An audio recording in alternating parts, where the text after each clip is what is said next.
Штипските и битолските бизнисмени на ист оган. Работници има се помалку.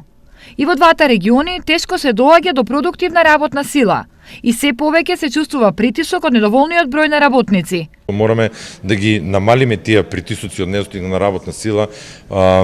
Со неколку имаме на располагање неколку мерки од страна на владата на Република Македонија кои што се активни.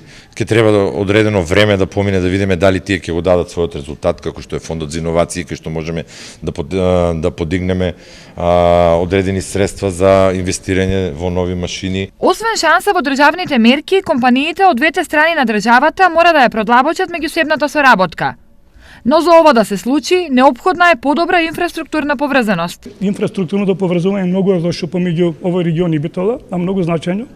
Тоа значи дека ако Македонија има само 254 км автопати, тоа значи колку е 8-9 сантими на еден жител, додека европските земји имаат по 100-200 метри од автопат. Многу битно, многу важно да се поврзиме автопатски со овој регион. Подршка за поголема соработка меѓу бизнис секторот во Штип и Битола даде и штипскиот градоначалник, со цел бенефит да имаат и компаниите и локалните самоуправи. Да меѓусебно соработуваат и да се доближуваат се повеќе за да имаат и собствен бенефит, да вработуваат што е можно поголем број на граѓани со сериозни пристојни плати, но и ние политичарите да го даваме својот придонес со нашата поддршка, со нашите идеи, но и многу да научиме од нивните секојдневни проблеми, за да можеме и тие проблеми да ги решаваме. Сите предлог иницијативи за подршка на бизнис секторот од двата региони беа ставени денес на заедничка маса во Штип, во склоп на деловната средба на регионалните комори на Штип и Битола.